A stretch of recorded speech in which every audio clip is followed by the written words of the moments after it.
Well, hello, boys and girls, and welcome to the podcast about action figures. But you know, it's a little bit edgier. You might even say it's a little bit extreme. And I know something about extreme because I'm the franchise Shane Douglas. Square and Circle Action Figure Podcast, the gold standard. Tune in or get your, you-know-what, franchise. Now cut the music. You good over there? All right, everybody. What's up, YouTube channel universe? We are here live on YouTube, the Squared Circle Action Figure Podcast, Uncensored, Episode 3. Guess we'll call this episode Unrivaled. And back to the attack is our buddy, the quintessential stud muffin of wrestling figure collecting from the Far East, KWK Sean. Sean, how you doing today? How you doing? I'm good. It's late night over here, and I'm stuck with you. No, I'm kidding. Thanks for having me. Well, I'm glad that you allowed me into your bed tonight. I mean, I think this is a great thing. You know, we're going to cozy up, under the covers, and we're going to get to talking to some wrestling figs like we do the best here at the Squared Circle Action Figure Podcast. What do you think, man? Oh, my God. That so sounds dirty. Well, this is Uncensored, and we get a little dirty. We get a little rowdy here, so we're excited this afternoon. First off, I want to wish everybody's mother happy Mother's Day, or if you are a mother and watching this or watching this later, wish you happy Mother's Day to all the mothers out there. It is pretty much Mother's Day here. We're in the thick of it in the East Coast United States. Sean, all the mothers are going to sleep by you. Do you all celebrate Mother's Day over there, or what's the deal with that?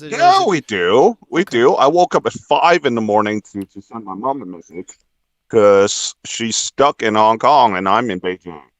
So basically, I haven't seen her for like 2 years because of all these kind of stuff that was going on this side. I couldn't get back to Hong Kong to see her, so I left the message early. Yeah. Totally, man. Yeah, and I went out with my mom briefly today. I went to the mall a little bit. I'm going to cook a little dinner. So it should be a good Mother's Day for everybody out there.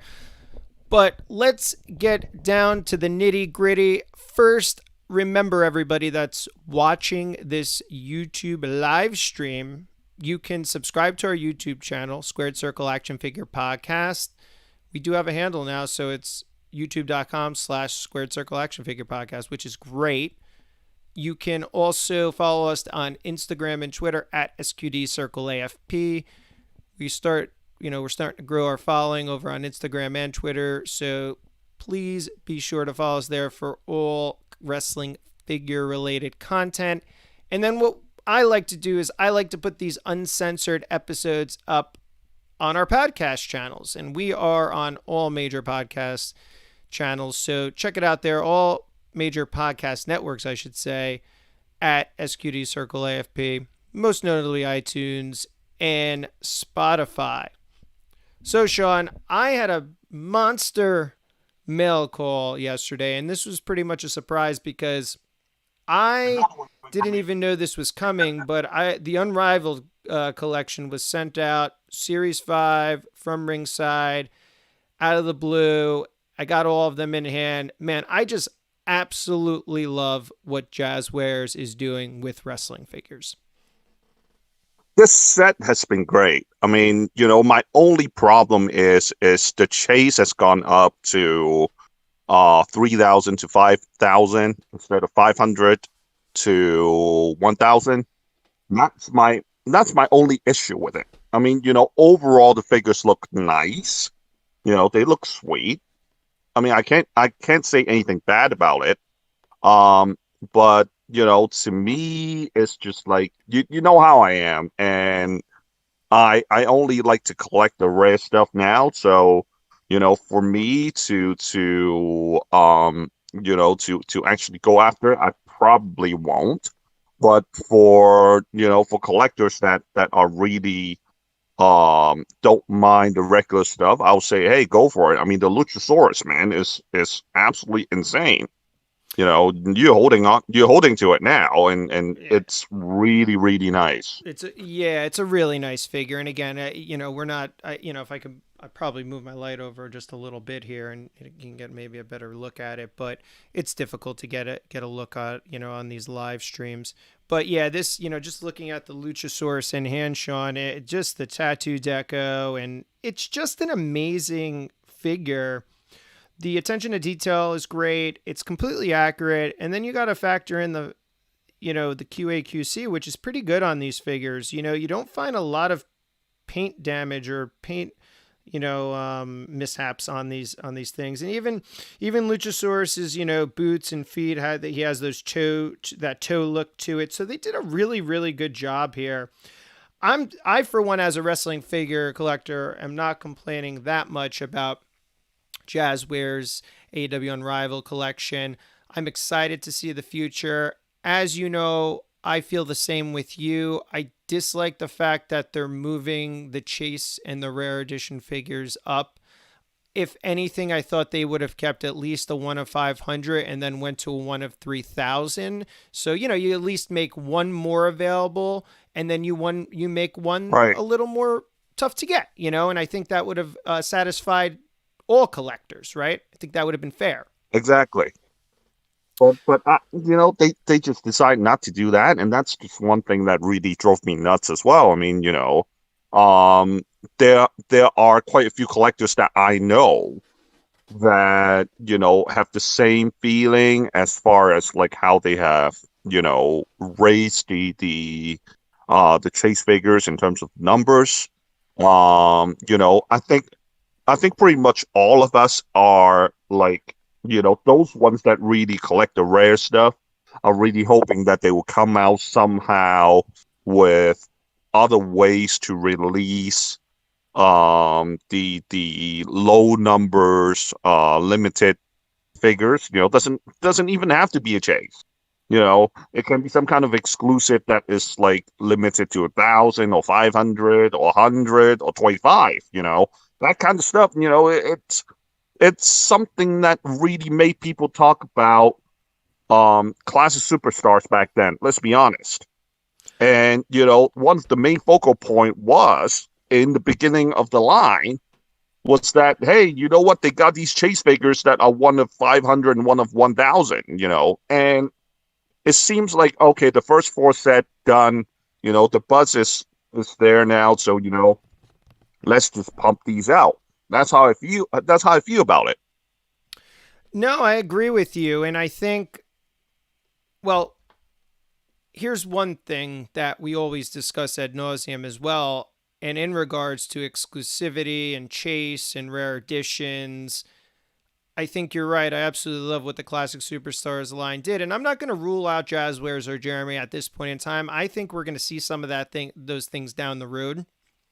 I also think, though, this is what's giving them the upper hand, just even in exclusives. I mean, I have, as you can see here in the background, I got this Cody Ringside exclusive. I mean, again, it's, I'll look at this right now.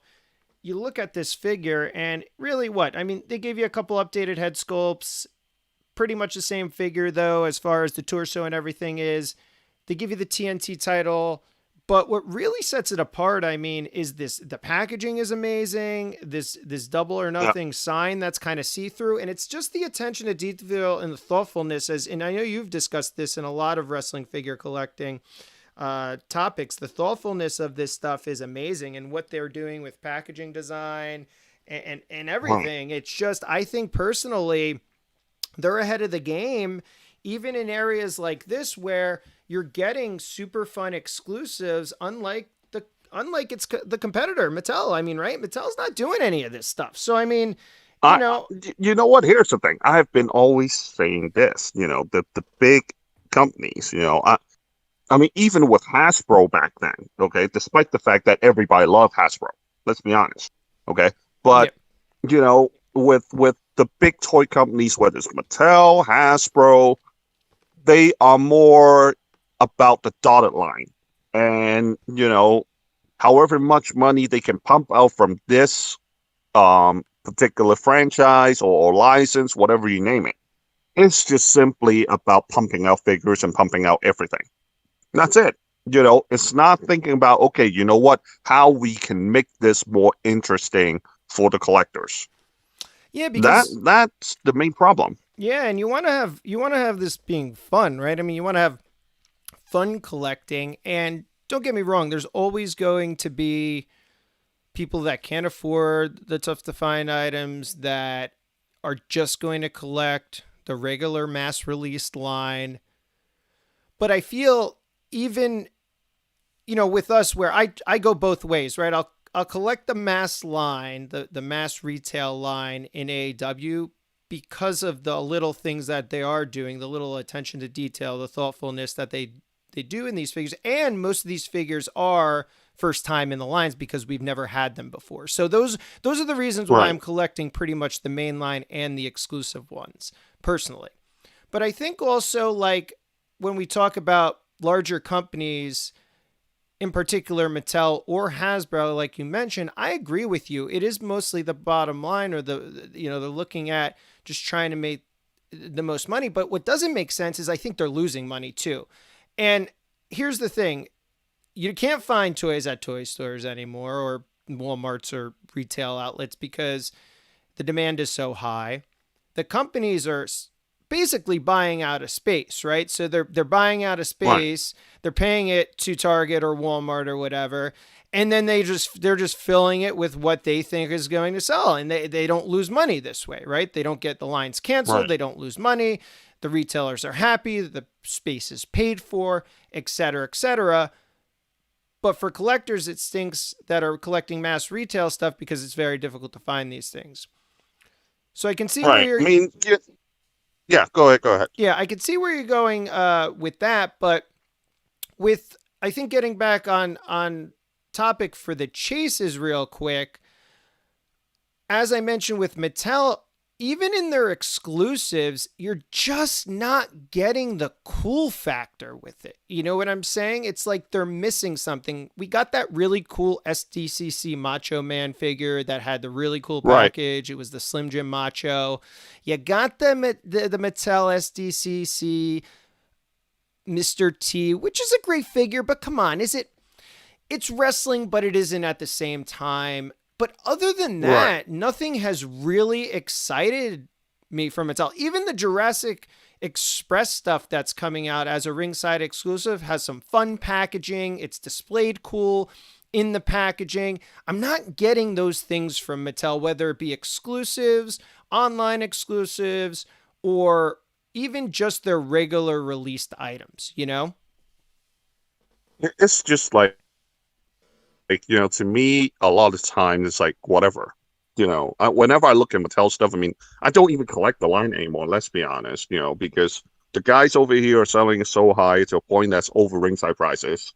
And, I just don't see the collectability to it a lot of time. The most recent ones that I bought, okay, there are two. And it was the Ultimate Edition, The Rock, and Brock Lesnar. I bought them simply because they were lower than market value, because I bought them for $100.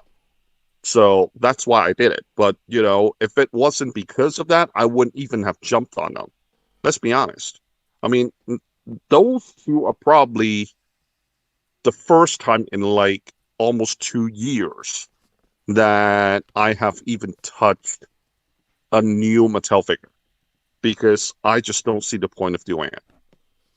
No, and it says a lot, like you said, especially for collectability. There is not a lot of collectability, but I understand your argument as well. Mattel is a big company, and they just don't, they see the, like you said, the bottom line, just the dollar amount. But like, you got so many people on that design team, that WWE design team, that are so invested in collecting and the brand, that it's so hard to believe that they can't figure out a way to get more exclusive, more collectible items in the hands of collectors in a market which is completely right now nostalgia based, right? And in a market where your main demographic wants these items and has the money to pay for them, right? We are the people that grew up, right? That now have an income to spend money on higher end collectibles. We're in demand. These are in demand because we are nostalgic about it. And I'm just so like baffled why Mattel isn't capitalizing off this as a company. And again, you have the people in place, at least from what I see, that are completely invested, obviously, in collecting, the community and the brand that they're working on. So where's the disconnect there? I understand it's all about, is it really all about money though? I mean, is it, why would you not put out limited edition exclusives to Ringside Collectibles, Entertainment Earth, even if you just stuck with really 4 cool exclusives per year, let's say one for SDCC, one for New York Comic Con, one for Toy Fair, and then one for WrestleMania Access, and made a really, really cool exclusive that had a premium package that had limited availability, let's say 2,000 figures, 3,500, whatever it is, right? And made it a little more collectible for us guys that really want something special in their collections. And they're not just not doing that, you know? I don't understand why. You know why I think it's the case as well? It's because Mattel don't want to piss off anybody. I guess you know what I mean? Yeah. In a way, you know how vocal modern day wrestling fans are. And it's like, oh, it's not fair this, it's not fair that, it's not fair this, it's not fair that. So when that kind of stuff happens, it's just kind of like, okay, you know what? We don't want to piss off anybody. So what we're going to do is we're going to pump these out so everybody can get it. You know, it goes back to my analogy all the time that I've mentioned is that right now the scene has a lot of people that feel everybody should get the same thing. And that's where the problem has become, as far as I'm concerned. Yeah, no. Yes, I know that Moxley's nice. It's a nice. No, I do love it. So I actually prefer this one than the other one. I think they just retooled the head sculpt a little bit, and he looks really, really good. I love this Mox. You should have seen the chase, man. Like, I mean, I can tell you I have both, but you know, I can tell you this: the chase are nice, like especially the Moxley. I have the Chase Moxley. Yeah, 1 of 5,000.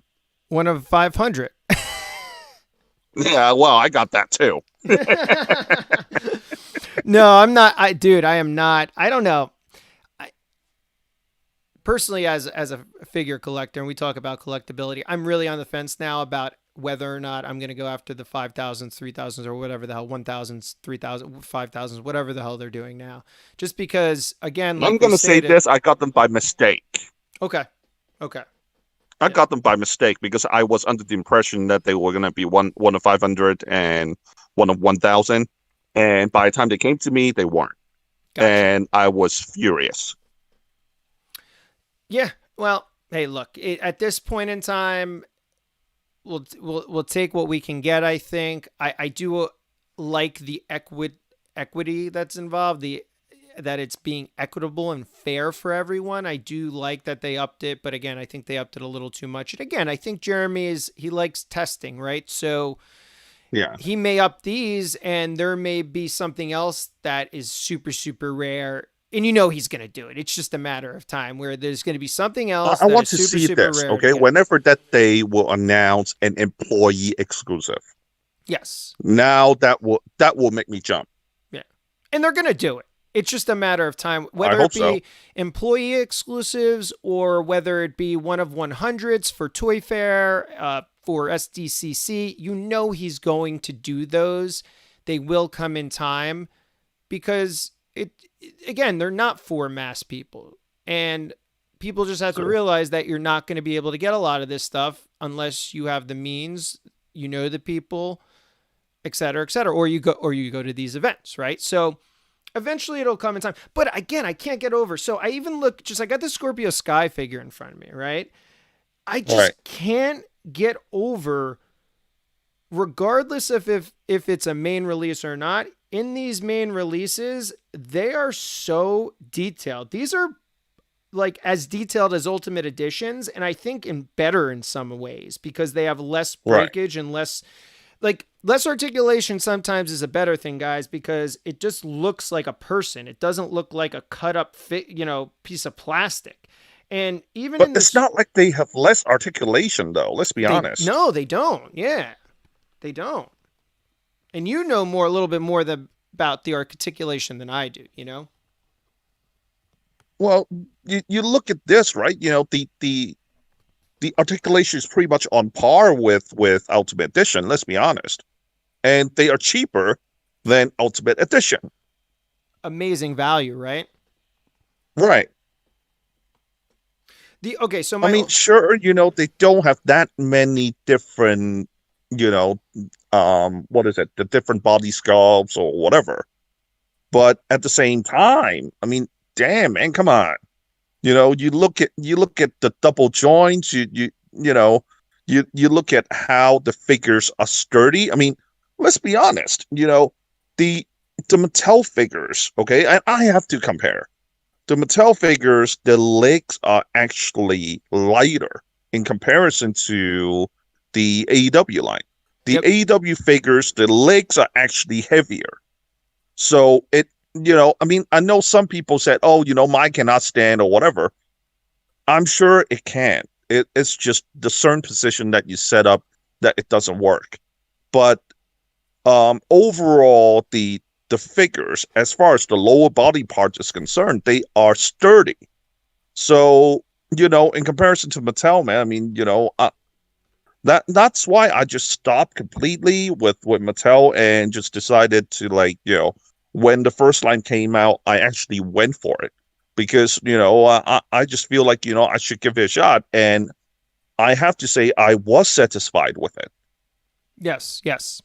And that same here. The one thing, though, that I am looking at this Scorpio Sky, the one thing that they still haven't perfected, and this is kind of just a nitpick here because they still look great, are the titles. I think they need to do some work on the titles, the etching, the vac, whatever vac they're using is not... I don't know. It's just not coming across as good as the Mattel belts are. They're just a little dull in areas, and the color, even in the gold in some areas. I think it may have to do with the depth of the molds.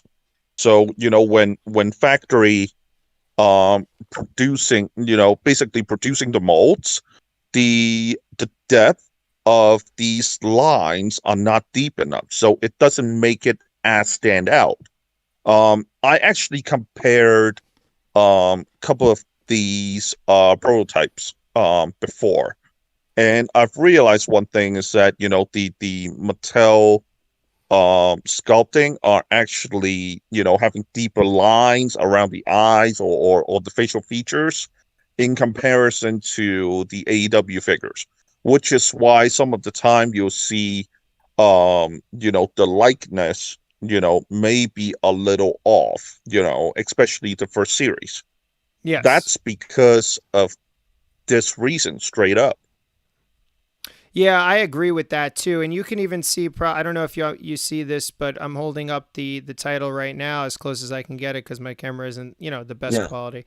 But you can even see they missed deco here. And if it zooms in properly, they missed deco even on just one of the plates. The plate is actually silver. It's not gold. It doesn't have the black for the AEW logo.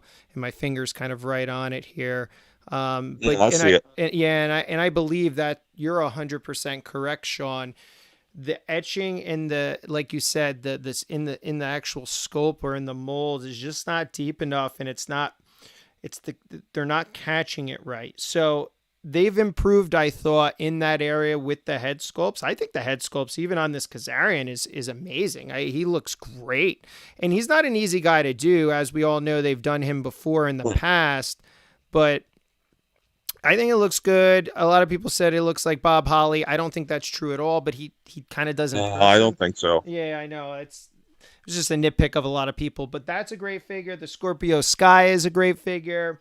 And then again, we just keep going back. He turned heel though now with Ethan Page. Well, it's a little late for it, but yeah. I know. Jungle Boy is cool too, and he looks. I mean, he is dead on in the sculpt as well. It's just pretty remarkable what they're doing there with him. Yeah, his sculpt. Imagine they make the dad. They make his dad. Oh my god! Imagine this. I would so mark out if they make his dad in the 90210 getup. Oh my god! How like awesome he was before. That will be hot. That would be so freaking cool, dude. Yeah, the Jungle Boy. It's a simple figure, Look, he has a very simplistic gear for his ring. We're going to talk a little bit later about ring worn gear, and he doesn't do much, Jungle Boy. But even in his boots, how he has that leaf material that is sculpted out here to accuracy. Even his knee pads, where he has those scales on the knee pads, boom, molded on for the knee pads. They just didn't give him generic knee pads.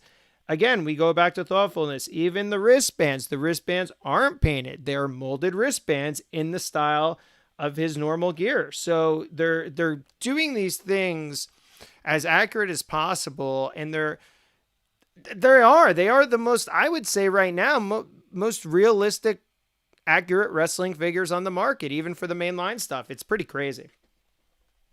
You know what though? I'm waiting to see what that new line is going to come out be like.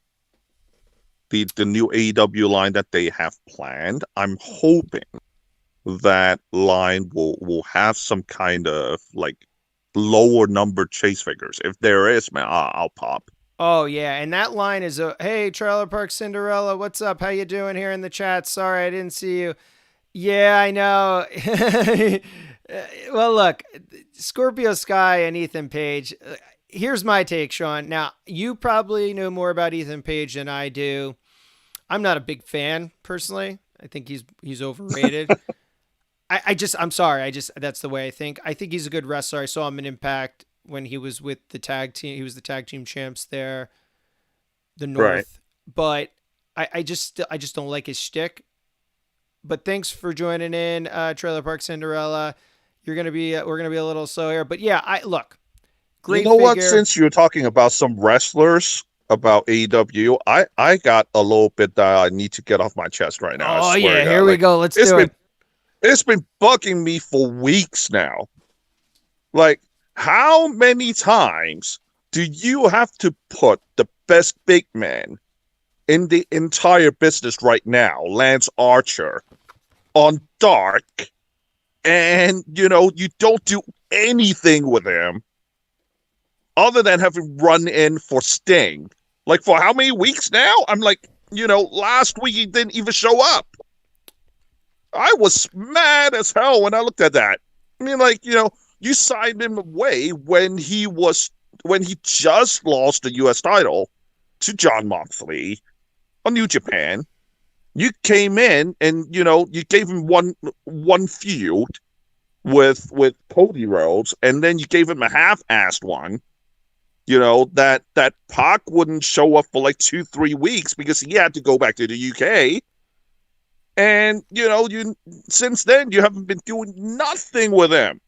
Oh my God, drove me nuts. Well, we do a little thing here called the 5 count, paying homage to King Kong Bundy, obviously, fellow New Jersey native, of course. And last week we discussed this. I particularly do not like the amount of stables AEW has, and the problem with that is Lance Archer is the perfect example.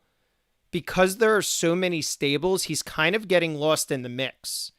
And they need to start developing talent or putting them in meaningful storylines that aren't with a manager, or even if there are with the manager, they stay as a singles wrestler and they don't have another stable. I mean, God, Sean, how many stables could you possibly have? You have Inner Circle, Pinnacle, Nightmare Family, The Sopranos, Jurassic Express, Death Triangle, How many more? I know there are more that I haven't even named, and Right. It's kind of ridiculous, and I think it's doing a I mean, disservice here's the to thing, Lance okay? Archer. Lance Archer. You know what they're doing, right?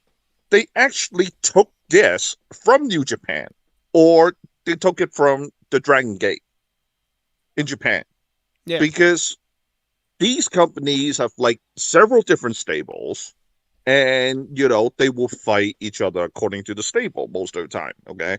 Except for some tournaments or whatever that you'll see the same guys from the same stable possibly fighting each other. Yeah. But Yeah. here's the problem with AEW is because they have signed so many people that to a point where that we just have to put them into different stables, and practically just like, okay, let's just throw everything together. Yeah. That's exactly what it is, because to me, I look at this right now, you can throw all these guys in from different stable, but let's be honest, a stable is supposed to be building the entire group together. But at this point in time, the only group that is actually building the inner circle is kind of maybe. The Pinnacle, okay, fine, they just won, but then what? The only one that's building is MJF. And then you have I don't even want to talk about the Factory. It's just like they just pop out of nowhere, Yeah. Yeah. And then you have what? You have the Elite or slash Bullet Club, whatever you want to call it. Yeah, and Trailer Park also mentioned Team Taz, and come on. Yeah. It's like they're building something, but it's like always a half-ass way to book it. Who are the biggest star in AEW right now? Have a look. You can see it. Kenny Omega, Cody. Darby's pretty up there. Darby is the only one that I can say that isn't really involved with the stable, but he's getting the rub from Stinger every time he's out there, right? And you can kind of that's say pretty much the only thing. But is he like really, like as Jericho said, a main offender at this point? I'll say he's an up and coming star, but I wouldn't say that he's a main offender. He hasn't proven himself in terms of buy rates, headlining, ticket sales, all that kind of stuff. He hasn't done that yet. Yeah. So I'll wait until these numbers are showing. Well, okay, you know what? Darby is really bringing onto it. Then yes. Otherwise, no, he isn't. Yes. So I think what I mean. It's just like the way that they're doing it's just hyping their own stuff, and I get that. Yep. But you can't overhype it, and that's what I see all the time. And shits that get overblown every single time with these gigantic gimmick matches. It's so overblown. I'm sick and tired of it. Like it really, yeah. Yeah, no, I know. I completely get what you're saying. Sometimes it's not believable. Look, Trailer Park Addict, he doesn't mind the stables. So again, maybe it's a situation where, like you said, if you watch NJPW, if you watch some of the Japanese stuff, you're kind of used to this. I don't know. I just think they're overdoing the stables. I think it also affects singles talent to a certain respect. And again, when you look at Lance Archer and his capabilities, man, since he's come in, and Brian Cage to a certain extent too, since these big guys have come in, they should have been overly dominant. They should have put in big marquee situations. Not that they haven't at times, but they have, and then they've kind of like put the brakes, so even you look at Eddie Kingston, he's just like, playing hangers on with Moxley. Yeah. What exactly is he doing? He's just going, yeah, like that. Come on. Yeah. And he's one of the best guys in the game when it comes to actual promos. He has to be up there. He's up there with MJF. And he can go either way, as a heel or as a face. But yeah, look, I think, Trailer Park made a good point as well. I think with COVID, you have to book a little differently. I don't think you do. I think you go with, you kind of stick with your guns. Exactly. Yeah. I would book as I would normally. And it doesn't matter if you're in front of a live audience or not. And they're getting to the point where they're in front of a live audience. I mean, they had their largest crowd last week. Exactly. The show came off awesome. I thought it was one of their best shows. I think it's better than that War Games-esque, that double cage, that blood and guts. I thought it was better than any NXT War Games that we've seen recently, because you had a lot more going on, right? You did have the little bit of a kitschiness with the blood and the weapons and stuff like that, but I think they did it really well personally. I didn't like the ending again. Until the end. Yeah. How do you do it twice? How do you do it with the fireworks in the Kenny Omega barbed wire match? And, and then how do you do it with Jericho and MJF with him landing on that shit? I don't get me started with that, but what are they going to do this time? You can't say anything. It was just badly done. And I even saw Jericho talking to him when they were on top of the ring. He was like, do it. You could see it. You could see him just right. Freaking do it. Why are you standing there wasting time? Just do it. And when you see that kind of stuff on TV, and I'm not trying to be a smark or anything, but it kind of gives it up, right? I mean, it's kind of like makes it less enjoyable. That was a spot that really annoyed me. And I think it was the beginning, around the beginning of the match. Basically, Ortiz had the chair at the edge of the chair on Sean Spears' throat. And, he did that. And, now I've always said this to quite a few people. If over 15 years ago, The Undertaker did the same thing to Maven, and Maven was out for weeks for that move. How the hell Sean Spears managed to come back within 10 seconds and start attacking Sammy Guevara? As if nothing happened. I know. I mean, look, Trailer Park just said it. Hell, man? Yeah, I know. Trailer Park just said in the chat, I mean, it was a fight. It was a blown out fight. I mean, you look even at a picture of Sammy Guevara after that match he posted on social media. He is bruised up like you wouldn't believe, with gashes and cuts everywhere. I mean, it's like, and that's the realism there. That's what makes it believable, right? And that's why I thought it went off but it's a even legit fight. It's not to make believe. That's the issue with it. Yeah. No, wrestling is supposed to be make believe. Well, yes, I know there are blood here and there, but at the same time, it's like, if you're doing to a point where you're gonna hurt somebody, it's not.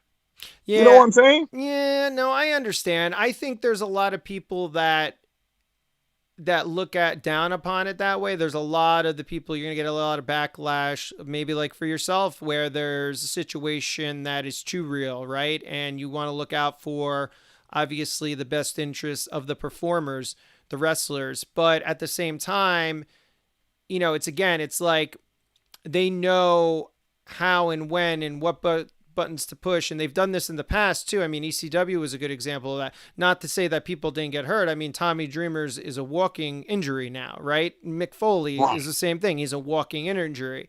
Now, if you do it though in a way that it's controlled and it's not being done every week, I think there's some merit to having more realism, right, in those matches, and it makes it look better.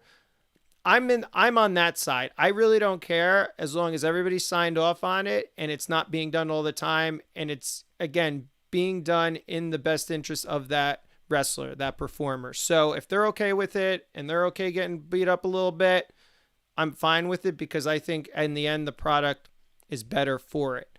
To do it all the time and to see that all the time, I don't think anyone wants to these days. I don't know what the ratings, how they came out. We'll see. But you can see just in society, at least here in the U.S., it's really PG right now. I mean, people don't want to see people bleeding on TV usually. You know what I'm saying? And I think the ratings have been a little indicative of that. I think AEW has been up, been down, been up, been down. And I think it's directly related to more of a realistic thing, more of a raw thing that they do than has been done in the present with other competitors like NXT, etc. So I don't know. I mean, look, everybody's going to have their opinion on the matter. I particularly don't mind that. Overall, though, I think the AEW product is a little better. I agree with you with the Lance Archer situation. I do believe that they need to be pushing singles talent on their own a little more. They need to be more comfortable doing so. I think they need to dial the stables back just a little bit. But overall, being a wrestling fan in 2021, I'm not going to watch pretty much anything else but AEW right now. You know what I'm saying? So they got my watch. They got my vote because I'm an old school wrestling fan. And then as it relates to these figures, I think that even makes for better merchandise, right? In the end, I mean, Jazzwares now has an unlimited amount of possibilities. Here's the thing. I have, I've already contacted Lance, and I said to him, I said, when your figure comes out, I'm going to send you a whole bunch and sign me a couple of them. He was like, don't put them on eBay. I'm like, no, I'm not putting them on eBay. I'm going to do them for giveaway. So, he agreed to that. Thank God. Yeah, that's awesome. I mean, and I know you have a good relationship with him. I know you can catch your interview with him. I believe it's on your Facebook page and on your YouTube channel. So definitely. It's on. It was done the day before he had the match with Jon Moxley. And, he wasn't trying to give out, any information or whatever. I think at the time he was in negotiations with New Japan to some form of a contract. Yeah. He wasn't giving too much out at the time during the interview.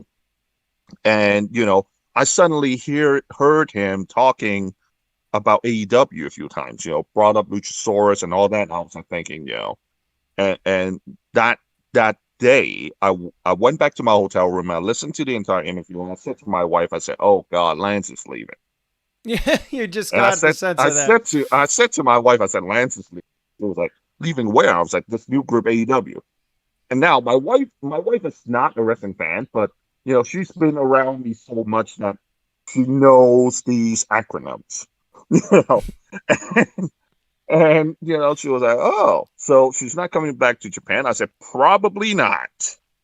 Unfortunately. So, yeah. And you know what? By the time that the news came out, and I was like, my instinct was right. Yes. That he was indeed not gonna be back in Japan for quite some time. So, I haven't seen the guy for over 2 years now. Well, like you said, though, quite some time.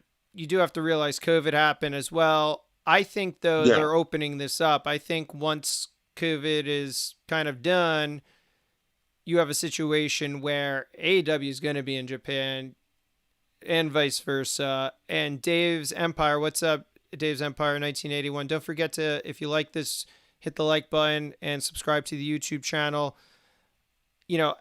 Look, I think he would be back, definitely. I like what they're doing as far as a whole with, again, they do have variety, as Dave's Empire just said. It's a little different than the WWE, right? They're bringing in Impact. They're bringing in New Japan guys. They're more willing to form productive business relationships with other professional wrestling entities for the betterment of everybody, right? And I think Tony Khan, as a business person, has the foresight to do that stuff. And I think it's going to be a very long time before AEW goes away, if it ever goes away, because of the business decisions he's making now. And as we relate it back to, again, the wrestling figure element of it all, whether it be Lance Archer, whether it be, the blood and guts stuff, I think personally, Jazzwares and Jeremy have so much to pull off of now. At first I thought it was going to be a little slow. I thought, the ideas would get a little exhausting because it hasn't been around for a long time. But what they're doing in so many respects, I mean, they still haven't come out with the golf cart yet. I'm still waiting on that. They still haven't done a Britt Baker. I mean, God, what they could do with Britt? It would be amazing. Imagine having the first bloody-faced woman figure of all time. That would be freaking a crazy thing to do. You know what I'm saying? You sure this is something that should be done? I mean, to me, yes, something like this should be done in a one of, say a chase figure, a low number chase figure. The reason why I'm saying that is because here's what the report came out after that match. It turned some of the girls away, apparently. Yeah. So, it now I don't know now the demographic if the if it's only the guys that are collecting the figures. If it is, then hey, you know what? Might just well, throw it up and do one of 5,000 chase or an exclusive or whatever. But if not, then that's something that they maybe want to be careful with. Yeah, I could see it's pressing buttons, but it happened on national television, and I think Jeremy would do it right. I think it would either be an internet or store exclusive. You're not going to see something like that at a Target or Walmart. And then in addition to that, it's probably going to be a Ringside Collectibles exclusive, let's be honest. And I agree. I think maybe a True. chase variety of that would be fun. But again, then you have to put them Yeah. into retail marketplaces, and who knows, the retailer may not want to see that. I don't know, because you have horror stuff, right? You have NECA stuff that's a little bloody and stuff at these retailers, but Yeah. it's off into its own section. So I don't know. I agree with you. Yes, it has to be done right. I think it's going to be done. And if it was a convention exclusive or a Ringside Collectibles exclusive and very limited, made in limited numbers, I mean, look, I'm all in for 5 of them. I mean, let's just put it that way. I'm just crazy like that. But, really quickly, I want to get to the chat. 2517, no giveaway today. If we can get to 2,000 Instagram followers, we're almost there. We're almost at 1,800. Go over to our Instagram page at SQD Circle AFP. Give us a follow over there. Once we get to 2,000 followers, I will be giving away a little bit of a bubbly exclusive. So that we're still waiting. We're still waiting on 2,000 followers, and we don't buy followers here at the Squared Circle Action Figure Podcast. It's something we will not ever do. So we don't buy followers. We're building this thing organically. So thanks for joining us today on this Mother's Day. Hollywood Purgatory. Yeah, it's funny. Look, I said when COVID is done, meaning when it'll never be done, obviously, right? The virus will probably always exist in some capacity. But once everything Get opens the jab. up, yeah, once everything gets, everyone gets vaccinated and whatnot, I think once the world opens up again, we're open here in New Jersey finally, I think you'll see more of this NJPW crossover stuff. So that's fun. We'll get to there. I don't know what. Maybe I think they had a question for you, Sean. What turned the girls away? Oh, well, we were talking about the bloody Britt Baker match against Thunder Rosa turned some of the demo, Right. the women's demographic away. But what are you going to do? It is what it is, and I personally believe that there's more people that thought that match was one of the best women's matches of all time rather than not. There is a situation here. Dave's Empire is talking about Rio's face or the Rio figure. Personally, I love the Rio Chase figure. I think the face on that is so much better than the regular release, although the regular release is still good. But what are your thoughts on that, Sean? Funny story. My wife actually has. That looks a lot like Rio, only a little bigger. Yep. And when we showed her the figure, she was just like, "Oh my god!" She went absolutely crazy. And I showed her the match as well, and with all our friends around, everything, and everyone was like, "Oh my god, that looks exactly like her." Yeah. So we're thinking about maybe getting her the figure eventually. That's awesome. And yeah, you should. I mean, I think it's a great figure. I am going to get the Chase one eventually. I have not pulled the trigger on it yet, but I will once it comes down in price because they're going to be everywhere. And they're still a little too high for me on the secondary market. But yeah, so getting back into it, overall, I think AEW has a lot of possibilities. Absolutely love everything they're doing. Absolutely love this new Cody figure too. Again, I just think it's so cool. They did just such a wonderful job with the kind of the packaging design here. That's kind of like what you said about the packaging and how much of a thoughtfulness that they have brought in to the packaging and to make it look grand. And that's something that you don't see Mattel doing at all. I mean, they tried, but it's just like that kind of feeling. I agree. I mean, they do a wonderful job. Like you said, it makes it look special, right? It's got this rainbow sheen to it. It just looks super special. And even in a figure where really this is a reissue figure, right? The only thing new you're getting is 1 or 2 head sculpts and the TNT title, but other than that, it's a big time repaint. But look what they do. They make it special. It's not they make it look special. It is special because how it looks. So again, and they're commemorating a time in pro wrestling history, which is great as well. It's just overall a better product compared to the Mattel stuff. So I think that's kind of it when you get to the crux of it. That's why we love AEW Unrivaled Collection so much. I think the product's a little better. I think we're more invested in the product. And then obviously the condition, the quality, and all these things of the product is just a little more special. And it's funny, I'm sitting here, Sean, I got figures all around me. As you know, I have figures all around me. And I got, just in comparison, I have this Stone Cold here, and I absolutely love this stunning Steve Austin figure. I think this is a great figure. I think the title is immaculate on here, and I absolutely love, the Hollywood Blondes, and it's just an amazing figure. It's something that you want to add to your collection, but it's just inferior. The packaging is not as nice. You just even, you put these two together, and I don't want to compare, but you put them together, and look, I mean, you can see here, it's just not as nice. PWI just look more grand. Yeah. You can't lose. It's like, you look at the AEW figures in comparison to the Mattel Elites. It's just like, man, you know what? If I see a whole bunch of Elites on the pecs, and I'll be like, okay, you know what? You've seen one, you've seen everything. That kind of feeling. But with the AEW figures, it gives a little bit sort of like a subtle, grand sort of feel, much like the classic Superstar line back in the day. And, the classic Superstar line to this day, the value is still strong. There's no way around it. Agreed. It is super strong still. You're getting to a situation where even some of the deluxe classic Superstar stuff is really getting up there now, because obviously people didn't collect most of it, and they also produced, I personally think, less quantities of it because it wasn't an in-demand line at the time. I have a 1 of 100 Eddie Guerrero coming in. Yeah.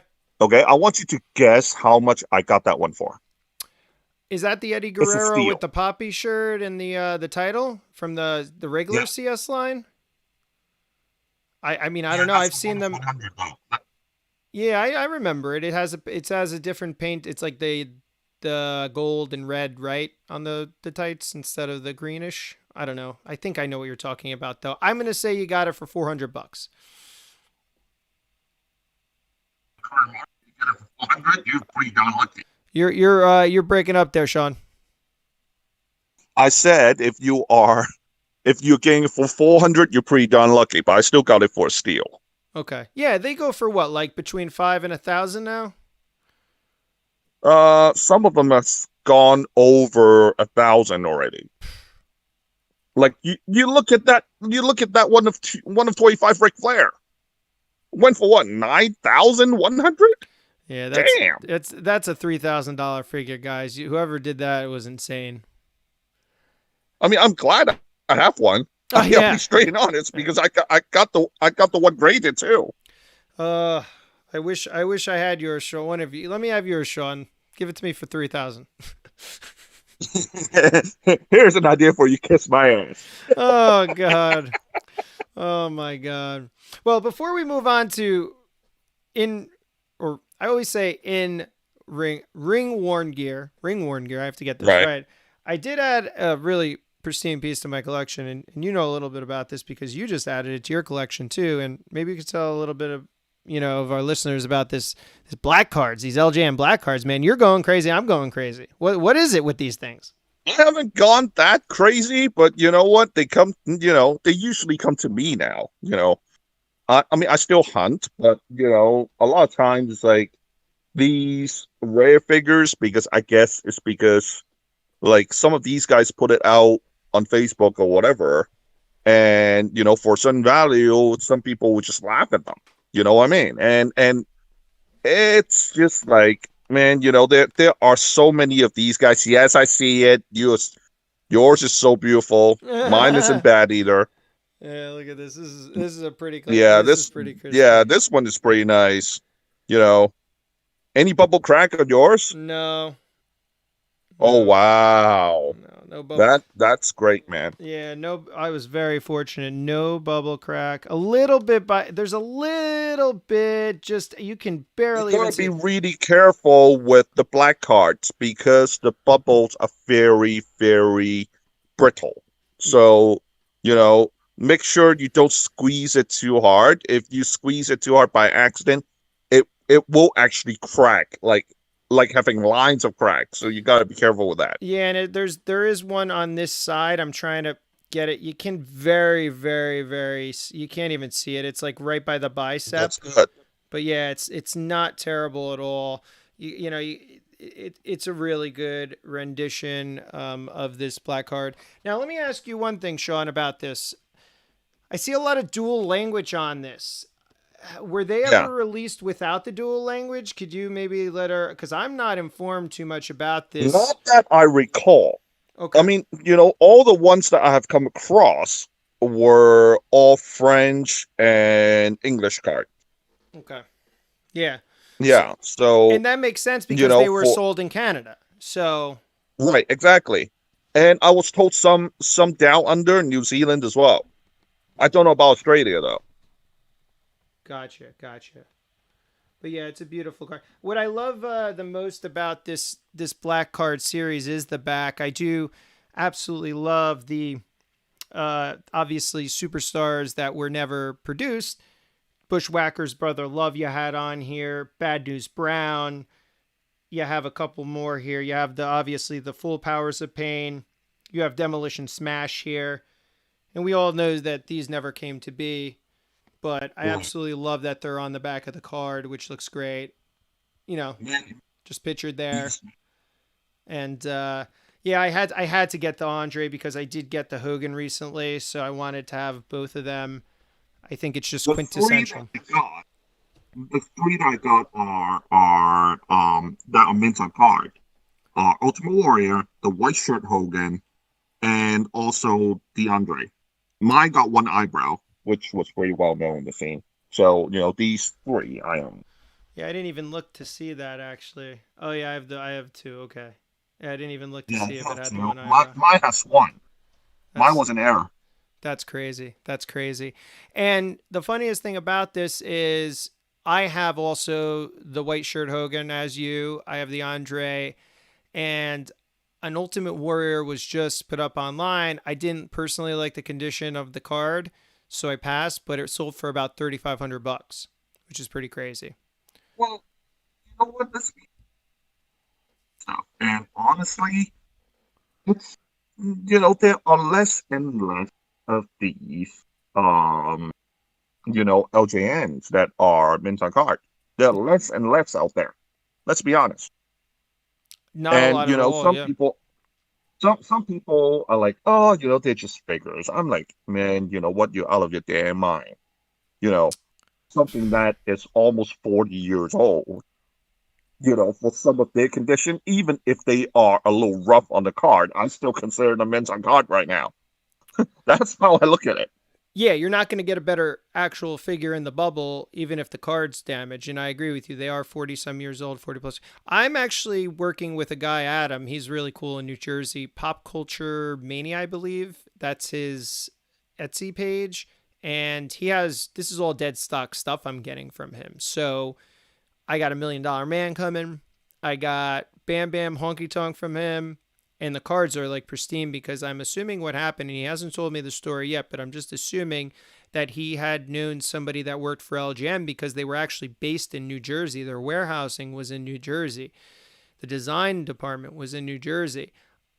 So what had happened was, I believe he knew somebody from LGN, or he bought some old stock from somebody that was an LJN employee or something, and he just stashed it in a warehouse for years. And he had a ton of these Black Card Andres, a ton of the Black Card Hogans, other stuff too, which he already sold. But I was very lucky to meet up with him and have the opportunity to purchase some of these things from him. And we're still developing our relationship because he has a lot of other lines, a lot of pop culture stuff. But he's over on Etsy, so give him a follow. I think it's, again, pop culture. Oh man, I always forget. Let me plug it real quick here. I'm gonna get my phone out so I get it correct, man. I don't want to. It's Pop Culture Mania, I believe. Pop Culture Mania and I just want to confirm that on Etsy. And he does also have a, Pop Culture Mania, all one word, on Etsy. And he has I believe, an eBay page as well. Hey guys, just to catch up on the chat here. It's the tattoo, Cody. Trailer Park is right. You get the tattoo on the exclusive as well, so that's fun too. I mean, neck tattoo. Ugliest thing ever happened to wrestling. Yeah, I know. It's not. I don't like it personally, Sean, either, but it is. He's right. Yes, the AEW packaging is great. Let's see. Super nostalgic. Hollywood Purgatory says, Jack's Classic Superstars were all horribly out of scale. We don't care about that. I don't think. Did you ever care about that, Sean, when you were collecting Jack's Classic Superstars? I know I never did. I didn't really care about the scale. I just loved the likeness of the figures and the attention to detail that they did for that time. I thought it was really good. And I think we're in a situation now in collecting where everybody wants to be in this 6-inch scale, which I think is, I don't know, it's stupid. I don't care about it. I mean, I never really cared that much about it. I was more cared about the detail. But I think once it got to Mattel, everybody started jumping around saying, "Oh, that isn't in scale. That wasn't in scale." That kind of stuff. Yeah. If we have to worry about scaling every single time, then you know what? Then we should have erased Hasbro from its entirety, straight up. Yeah. Because there was absolutely no scaling whatsoever with Hasbro back in the day. LJN too, right? And yeah, exactly. See, this is what I'm saying. So you can you can say that you care, and that's fine that you care, but you can't look at all these things as one singular entity, and they're not.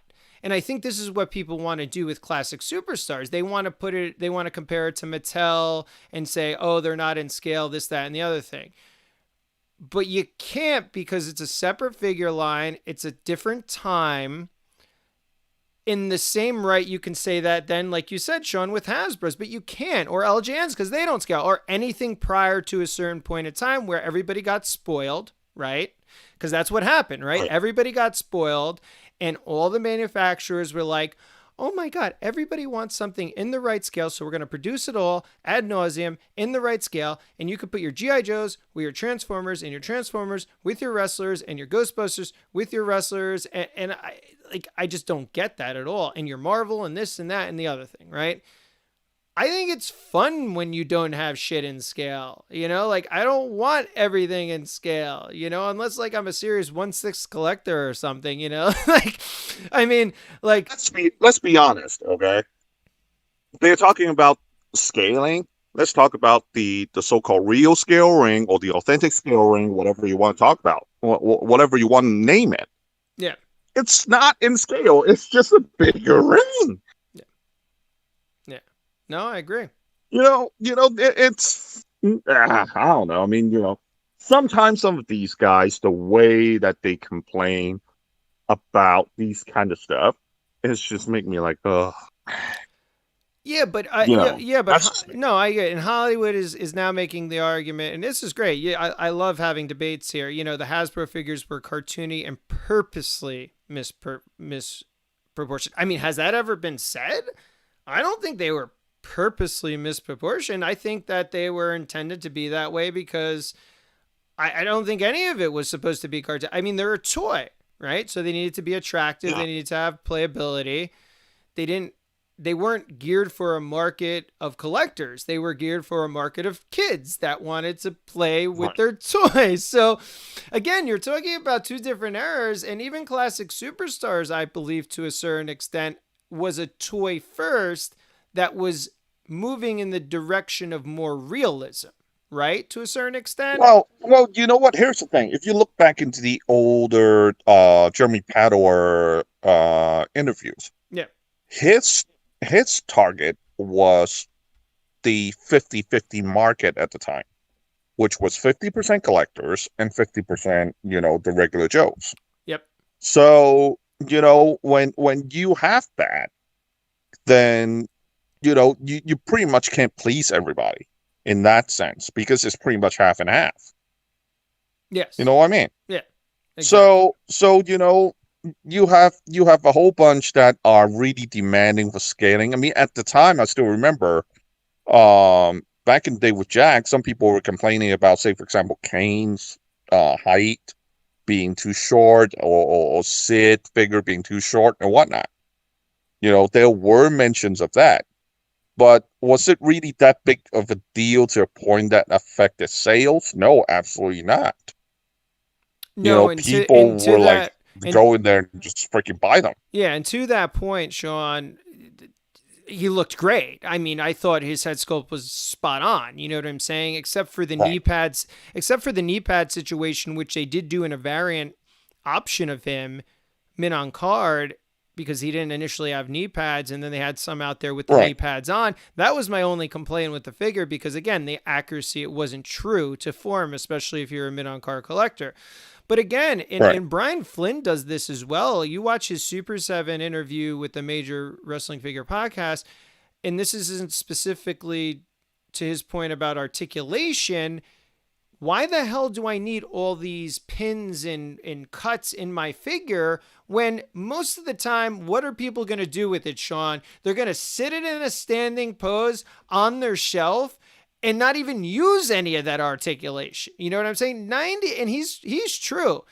The percentage of figure photographers, the percentage of all these people that are going out there and displaying, the large majority of people are displaying figures in an up-down position in a larger display with their other figures, and they're not even using the articulation points, right? So to his point, when he was producing the NJPW figures, he's like, I want to remove all those cuts, and you can still get great articulation without all these pins and all these joints and added ball joints. You can still get immense amount of articulation if you need or want to pose it that way. But for the people that don't, which is the majority of people, and that's the truth, the majority of people, if you look at photos on the internet, have their collections and they're in up-down standing position, these figures. So he's like, those people are going to get more real-life looking figures. And I agree with him there, you know? I have a problem with the Super 7 figures. The only one thing is that, number one, it took so long to get the first series to come out, and some people ordered directly from Super 7 still haven't got theirs. And Series 2 now has been dragged back like a long time later. God knows when. Yeah. So like what the hell is going on with Super 7? It's like, are they really not doing much with the line or what? No, they do this with Teenage Mutant Ninja Turtles as well. They just take long to produce figures, man. And again, you can see that they're very, very finicky on the final product, especially with paint apps and stuff like that. You're going to get your figures. It's just going to take a long time, unfortunately. And I believe because it's made to order, that's another reason it's taking a long time. They're not pumping these figures out, 10,000 at a time, 15,000 at a time. And I believe they're probably their factory. They're not the factory they work with. They're probably not even a priority. In most sense. Here's the funny thing. Cases. The official Chinese distributor on this side, they've told me that they already have Series 2, but they can't sell it until the US starts selling. Yeah. So namely, say for example, if Ringside starts selling, then they can. So basically is that, I went over there the other day and talked to them because they're like 2 blocks away from where I am. Yeah. And I walked over there and I talked to them, and they were like, "Oh, you just have to wait, man, because US hasn't been selling them yet." Yeah. Yeah. But Yeah, and they already have them. You do, yeah, you do have to wait. So that's good news, at least to our listeners. You know that they're coming. And yes, they do have to wait because Super 7 needs to send them out to their pre-order customers first, and then once they start shipping, all their partners can ship. Ringside actually got into a little bit of I don't know if it was a problem, but a situation with them where they were on Series 1 shipping before Super 7 was actually shipping their own figures because they get them flown in from the port. So once the figures touch, they'll go right on a United flight and into New York City, and then Ringside has them before anybody else. That's what they do. Or they'll take them directly from the point in China and they'll ship them over, and they get them before even Super 7 does. So yeah, if that's the case, then they have to actually hold back on selling those figures until Super 7 releases them to their own pre-orders, which I feel is the right way to go, right? You can't be competing with the manufacturer in selling these things, right? It has to be like, okay, manufacturer gets them, they have pre-orders, right? Because they're selling figures themselves, and they want to ship to their customers first. It's kind of like Hasbro Pulse. Hasbro Pulse, you will never get a Hasbro Pulse item before it's released in retail. You'll never get it because they prioritize their retail partnerships over their own Hasbro Pulse website because they want to make the retailers happy. They want you to go to the retailers to get the figures and then come to them if you can't find them afterwards. It's a weird business model, but it exists and it happens. Really quickly, before we move on, because we're going to have to get going here soon, Hollywood Purgatory said, yes, the classic Superstar figures were going for realism. And I agree with you in that respect, no doubt. But I understand that's your point. But at the same time, it didn't have to be a tremendous amount of realism, right? They were limited to what they were doing. You have to realize they created an RA line and a CS line and a body style and body molds that never existed before. You can't just up and start changing those things. And again, they weren't super, super, super crazy out of scale where it, I think, annoyed me as it did you, Hollywood Purgatory. And I think Sean, feels the same way about that. There were a couple figures here and there where really were crazy and like, oh my God, why? But for the most part, it didn't bother me as much, So moving on. Hey, Leo, what's up? I hope everybody's still there. I hope you're enjoying us. We're going to actually get to our next topic of discussion before we leave you. And this is an area where Sean is super, super, super passionate about. He's super passionate about ring-worn wrestling gear and the collectability of it. And now that WWE and A&E have actually created a show about this stuff, it's actually intriguing, and I wanted to discuss it with him because if you look at his collection of ring-worn gear, it's pretty expansive. We know on the show they've had about 3 or 4 episodes. I've only seen 3. The first one was with Mick Foley.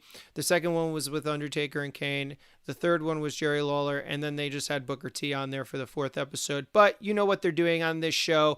They are trying to find ring-worn items of professional wrestling history and bring them back to the archives so they can create some sort of museum eventually, probably based in Connecticut.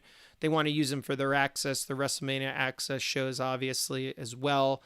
But I liked this. I liked the show. I thought A&E and WWE are doing a good job with it.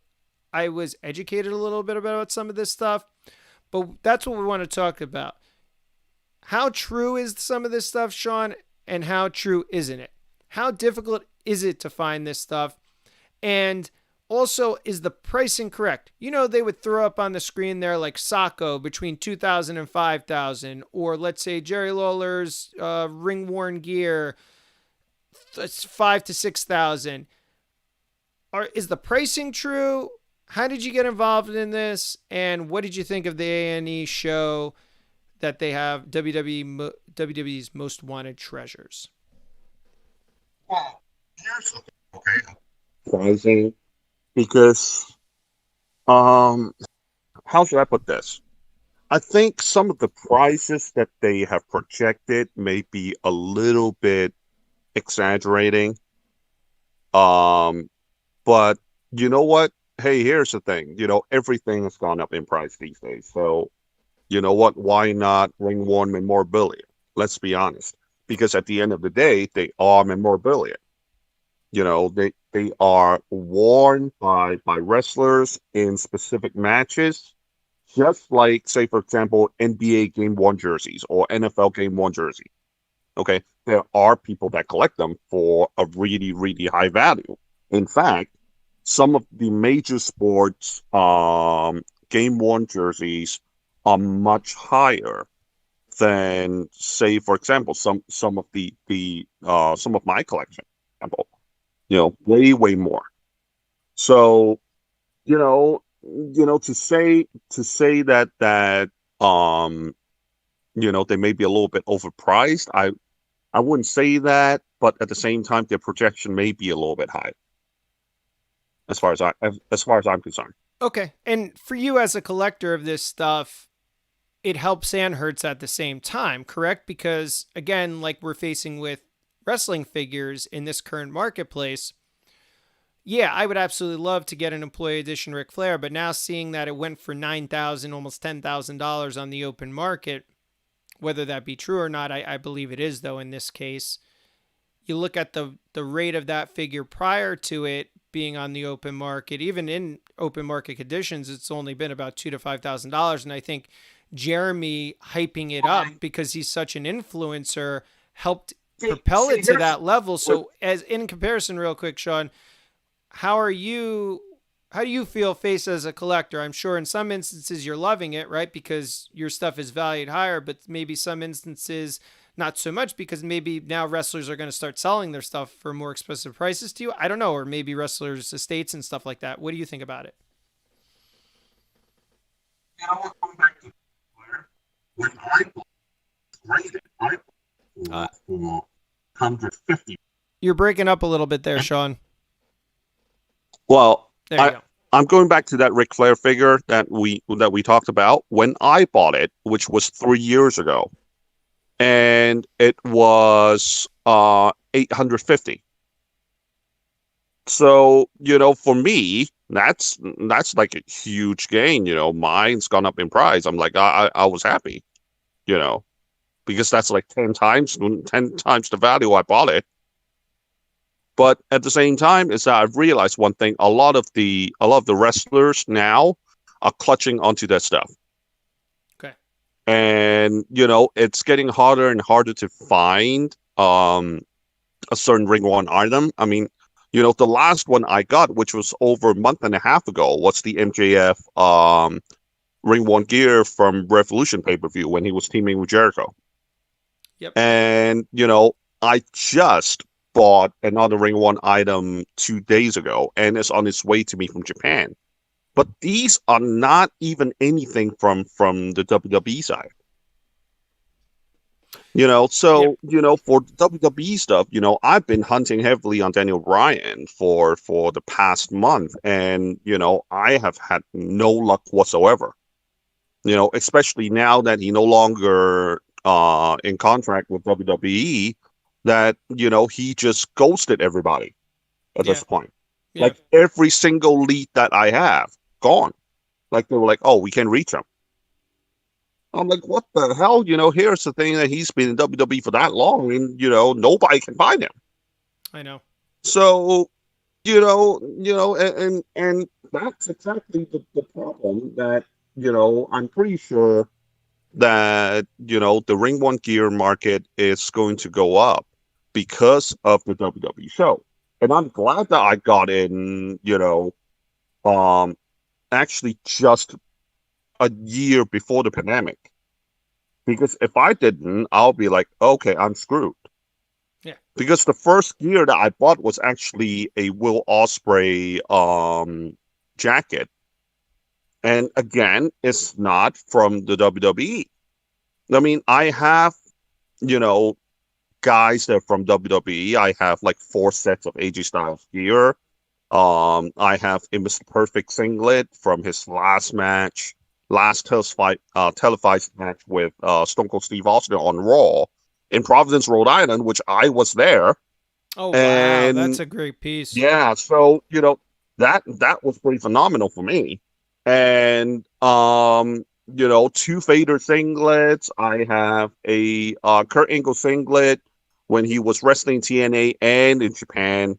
Um, I have a Kevin Nash singlet, Scott Steiner, tights that I bought from him directly, and a Jeff Hardy TNA top that even he was surprised when he saw it because he probably hadn't seen it for almost 10 years. Yeah, yeah, And because here's a funny thing with the Jeff Hardy top that I got when I first saw it, it wasn't signed.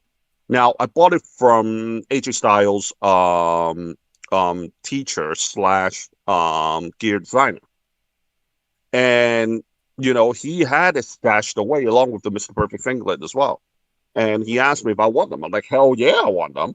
yeah. And I was like, can you get that Jeff top sign? I mean, obviously by that time you can't get Mr. Perfect to sign it. I mean, even if you want to take it to his grave, it's not going to happen. Yep. So I was like, can you get that signed? And he was like, yeah, I'll send it to AJ and he'll help you out and get a sign. I mean, I'm pretty sure by that time AJ already know who I am because I have already bought like four sets of ring gear from him. Yeah. But anyway, so I think it took like 6 months. Eventually, finally, Jeff Hardy signed it and sent it back to him and then sent it to me. So, the whole process of it took like 9 months just to get that top signed. That's crazy. Yeah. So, I mean, and it's like, if you look at it like this, there hasn't been that many Jeff Hardy Ring One item around the market. Yeah. There just hasn't been a lot. So, for me to owning this piece, I'm like, man, that's hard. And, fast forward to 2021 now, it's like, you look at everything that's on eBay, they are not really that attractive because, a lot of them are not really from big stars. I mean, there are some big stars items there, but, they are not really significant pieces from these top stars. I mean, there are like two AJ Styles gear that are on there, but they're pretty darn recent.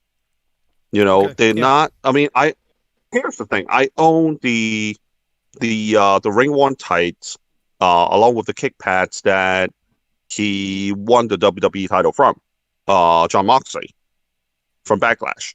Okay. So that is probably the most significant gear of AJ Styles, if you want to talk about in terms of WWE history. And, the other ones will probably be the one when he won the IWGP title or the one that he won the TNA title. Those three will be the most significant ones. And I happen to own one of them. It's crazy. Yeah. That's pretty damn cool, in my opinion anyway. Yeah, you're talking about one of the greatest wrestlers of this era, this modern era. I mean, he's pretty much up there on the pedestal. You look at him and Randy Orton, and I'm just talking about as a whole professional wrestling. I would even say that AJ's higher than Kenny, when you speak about definitely accomplishments, and he's really, really on the Mount Rushmore of this modern era. And if you don't think that, you're probably smoking something because he's amazing with what he does. What I wanted to get back to with you then, so again, you said you were lucky coming in early. You got in a little earlier, so you got some of the pieces that you really not as early, but a little earlier than I thought. Yeah. Now the market's kind of going to take off. Taking a step back, you said about, oh yeah, my contacts, I discussed this and that with them. Well, you see it on the show, they reach out to obviously people that are in the community, right? Current wrestlers, past wrestlers. people that were involved in photography or videos or just around the matches, like a Bill Apter and whatnot in episode 3, Right. the Jerry God. Lee King Bill Lawler. Apter, man. God. He's a god. And you look at also some of these other community members, like on Instagram, the Ring Worn, really great Instagram page. So go follow him at the Ring Worn. Do you all help each other out? How do you acquire some of this stuff? Is it just plainly reaching out directly to some of these people on social media? Like, tell our listeners a little bit about how you got your MJF stuff, since that's the most recent purchase of yours, or one of the most recent purchases. I mean, that is from a really memorable event. It's really nice gear. He's got I remember it's that kind of bluish attire, the blue and white attire. So how did you come about? Did you just reach out to him and he said, no problem? Or talk us through the process of obtaining some of this stuff. Wow. You know what? That one was actually very simple. I emailed him. I actually just emailed him and asked him, and I showed him my my Facebook page and my Instagram page. And I said, I'm a wrestling memorabilia collector from China, and I would be interested to purchase from him. So, I think I waited about 5 days. I guess he was at tapings at the time or whatever, but he finally reached out to me. And he was like, yeah, I have this set of gear that I want to part with if you want it. And, I worked out a price with him a little bit higher than I thought, but what the hell? And, I don't mind having that and making that connection. So, and I just bought it from him. He sent it over from UPS, and that was that. That one was pretty easy, but sometimes it's not as easy. I mean, some of these guys, you'll probably have to go through different guys, maybe people that have worked closely with them or friends with them and whatnot to get a certain, sort of connection that way. A couple of the guys that I contacted, I mean, Scott Steiner was easy to reach. I just contacted him on his one social media account, and he replied to me. Will Ospreay is pretty hard to reach. I bought his gear from a Japanese store, a very well-known Japanese store, and I tagged him, and that was that. And eventually I contacted him on eBay as well. Yeah. Then, I told him what's my Instagram, and he replied me that way. Nash was cool, but I didn't buy mine directly from him. But Okay. he actually knows that I have one of his gear. So, because I tagged him in one of my posts, and he liked it. Same thing with Brian Cage as well. I didn't buy the gear directly from him, but I bought it from other sources, and I tagged him with it, so he knew that I have his gear. My Vader gear, I bought them directly from Jesse White, which is Vader's son, and because of that, we became pretty good friends. And he knows that I'm really, really big Vader mark, so he has really good. He has some good respect for me, actually, which I appreciate. Yeah. Vader's wife actually knows that I kept them in frames, because awesome. Jesse actually showed it to his mom. That's really awesome. And I know you spoke to me about that, and you said that he even still has his father's Mastodon helmet, which is really cool because, again, it's a situation where, I mean, how many of those would actually exist? You know what I'm saying? I mean, what do you think? He maybe had one or two? I don't even know. I don't even want to guess, but I mean, to know that he actually still has it, that's pretty remarkable. Vader's son has one, and New Japan has one. That's it. That's the it. only two out there. Yeah. Yeah. So that's And very special. I was bugging him about it and tried to ask him if he will ever sell that. I mean, imagine the shipping of that sending over to China. And you don't want to lose But, something like he that. said Though no. I don't know how you could lose it, but they would maybe even steal it if they got wind of what was there. It's such a special item. You know what I'm saying? You'd have to kind of go fly over, pick it up, fly back with it or something. I would never have shipped something like that. Well, he's already said he's not selling that. Yeah, but He is I'm just saying. definitely Yeah, not selling it. yeah, yeah. But, imagine owning that. Wow. That would be hot. That would be like a hot, hot item. Well, that's something I like mean, I'm looking around right now in my living room, right? Because I'm in my living room. And I'm looking around thinking, imagine if I have that helmet. Where am I going to display it? I. Well, so that's kind of the items then you would think the WWE would be after, right? So going on, moving on from, yeah, wow. I mean, it's amazing. It's so funny to this day how you can just reach out to certain people via social media. And I remember me doing it when I was a kid. I reached out via mail. I wrote a lot of letters to a lot of sports stars, a lot of wrestlers, etc., to try to get autographs and whatnot, or memorabilia to that extent. And I did get a lot of responses in that time period as well. And I was fortunate enough to get a lot of autographs, mostly from sports stars, because I would write to the actual franchise and they knew when and how to do these things with them and who to forward them along to. But it's really awesome that to this day and age, you can still reach out to some of these professional athletes, these wrestlers, and they'll be responsive. So to our listeners out there, if you are intrigued by this stuff and you do maybe want to grab something, follow Sean's advice. He explained to you right now how he acquires some of this stuff. So it's a fun community to get involved in, and it's fun to collect this memorabilia. Moving on, though, what you were saying about,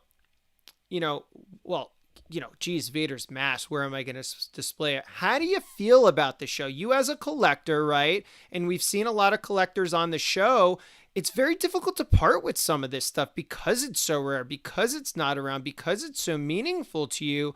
How, as a collector, do you feel about the WWE now reaching out to people in the community, reaching out to some of these wrestlers and archivists, and trying to collect some of this stuff, bring it back into the WWE portfolio, and then obviously, I'm assuming with the intentions of not only displaying it at Access, but eventually creating some sort of pro wrestling museum or WWE museum or something like that. How do you feel about that as a collector of this memorabilia? Well, here's the thing. I actually talked to the producer last year. And because they want to eventually bring me onto the show, but because of COVID, they are hoping to put me in for season 2 or 3. Nice. And but the thing is, when I talked to some of the other collectors that were contacted in the community, a lot of them have already said no to WWE. Wow. Like straight up. The reason why is because they don't want to part with their collection. Yep. And like when the producer contacted me and asked me some of the items that I have, and part of me is saying, you know what? I said to him, I said, I don't mind to be on the show, but you will really have to, give me an offer to a point that I can't refuse to part with anything in my collection, especially the Ring 1 gear, because let's be honest, I mean, I had a pretty good year, 2020, acquiring some of these.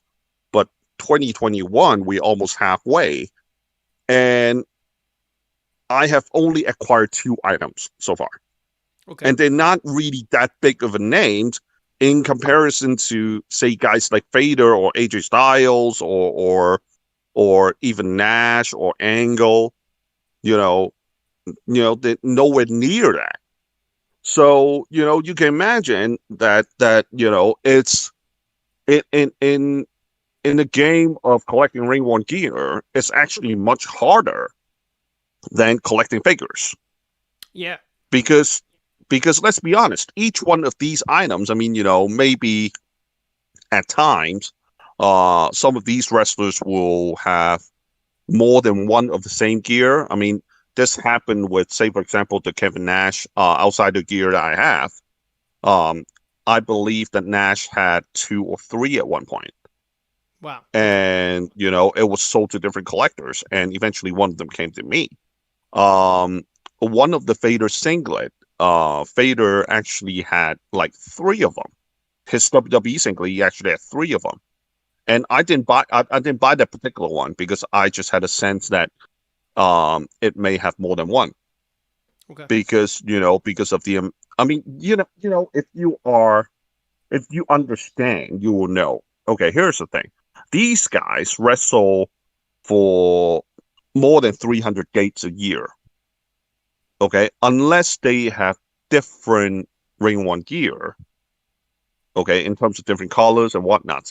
A lot of the modern day wrestlers will. Okay, so they would just have one particular gear but in different colors.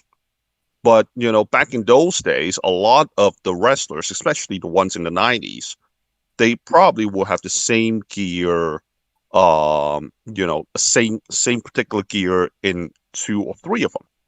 So, as a prime example with Vader and Nash, in that sense. But of course, the ones that I acquired from Jesse, those are the only ones that he has had. So Wow. I was pretty lucky on that. But there are some that have more than one, and you have to be smart about it too. If something is at a certain price, you will have to think about why. Yeah. Like say for example, I mean, I bought the Bryan Cage gear. It was a full set when he was wrestling in Pro Wrestling Noah, and it came with two tights, the whole set. It was sitting in this shop in Japan for like almost 2 years, Yeah. and no one bought it. And I eventually picked up for 350. All right, there you go. Yeah, and you have to That's a steal. understand why. The reason why was that because Bryan Cage wasn't that big of a name until he went to AEW. Yeah, of course. Of course. So, and that's something right there. And it's like, you really have to think about why a certain gear that no one picked it up. Is it because people just don't realize it? I mean, I can tell you this. There is a Rikishi gear out there, very cheap. Okay. It's for his entrance for segment that he comes out. It's a full pants. It's not like his ring worn tights and all that. But it was more like his jacket along with the pants. Yep. Yep. That kind of stuff.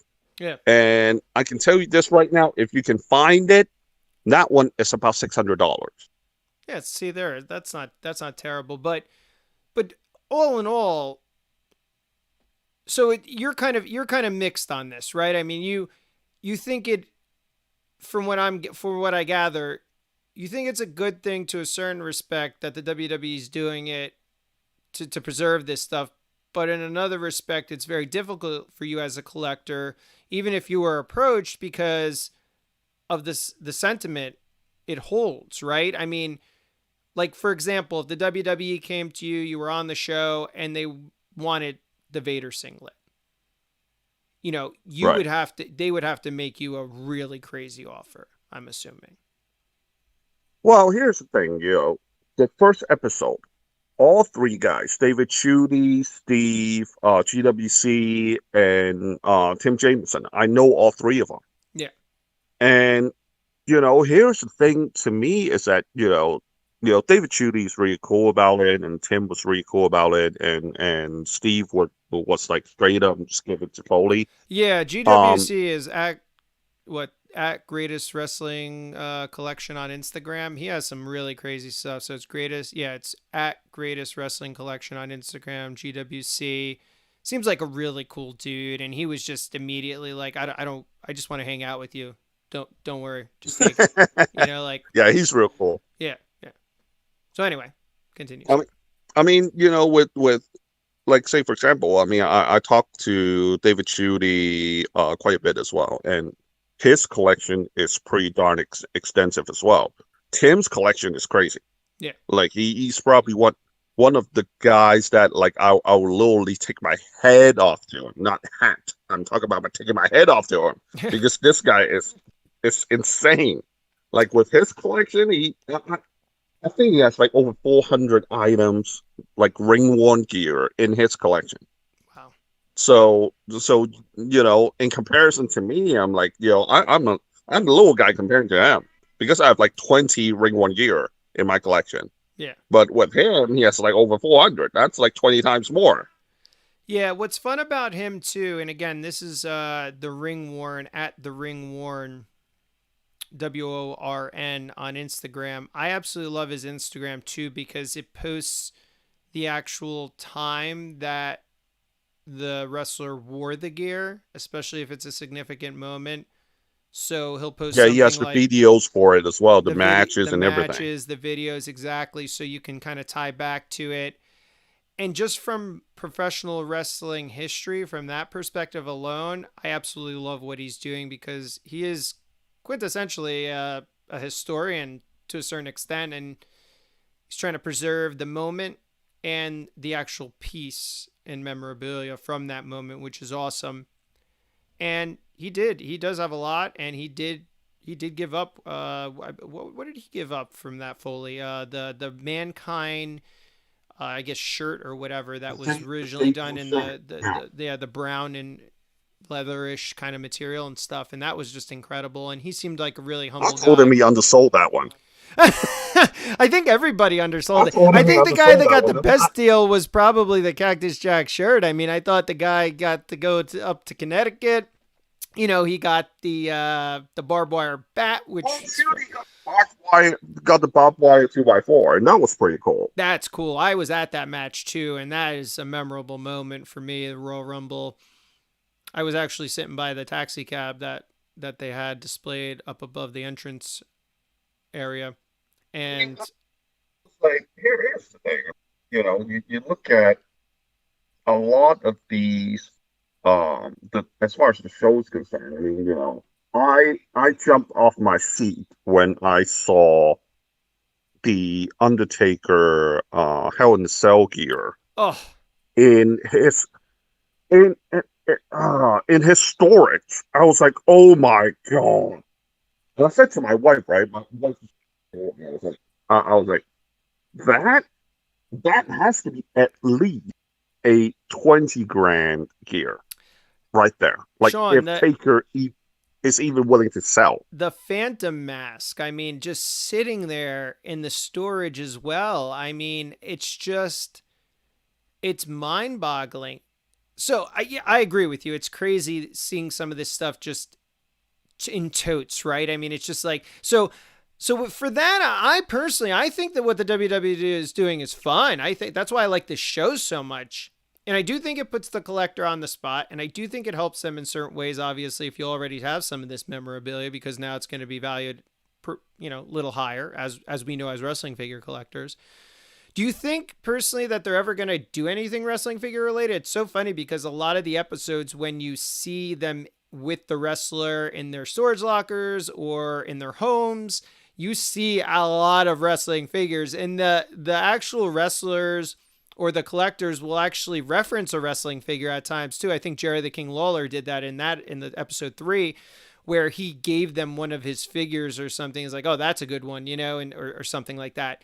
And do you think we'll ever see a wrestling figure episode per se, maybe with one of the employee exclusives or something like that? Or do you think they're going to just strictly kind of focus on ring-worn gear? Or would you like to see a wrestling figure episode possibly? Well, honestly, you never know. I mean, if it's something really rare, I mean, they probably will. Yeah. I mean, here's the thing, this show is about, wrestling memorabilia. Remember that. It's not just about ring-worn items. True. Look at it like this. They are actually looking for, according to Stephanie McMahon, she was looking for what? The Andre the Giant passport? Yeah. that's not a ring one item. That's one of those memorabilia out there. Yeah. So, I think eventually they will be looking at something that is ultra rare, that is it's like really one of a kind item that they want for the future physical Hall of Fame, because I think Triple H actually has talked about it, that he wants to eventually do a physical Hall of Fame. Yeah. Yeah. So, if it's just ring one gear, and it's like people will be like, okay, I've seen it, move on. But what about some other stuff? Well, yeah, like I they did I the think there's a urn, the good chance that they props. will actually go for something like that. Yeah, and they do. You know, it's funny you mentioned that. I remember being at Access in 2019, and they did have a lot of figures on displayed with the respective, time period of things happening. Like they had a DX display, and they had China and a Triple H BCA 2-pack in there in like pretty pristine condition, and a couple other things I did see in passing when I was at Access. So yes, a larger Hall of Fame. Wouldn't you think a larger Hall of Fame would even have a wing? Kind of, maybe that would be awesome. If you know how museums are, they have wings, right? So why wouldn't you have a toy/action figure memorabilia or merch memorabilia wing of this larger Hall of Fame? It would just personally, I think, make sense to me. Or have it somewhat incorporated it into the overall theme of what you're doing, right? So if you had a Hogan section or something, maybe you have that LJN prototype up there that's like, $50,000 on eBay or something like that. You know what I'm saying? That kind of, again, pays homage to it. And then it now, it's protected in the WWE's hands for everybody to see.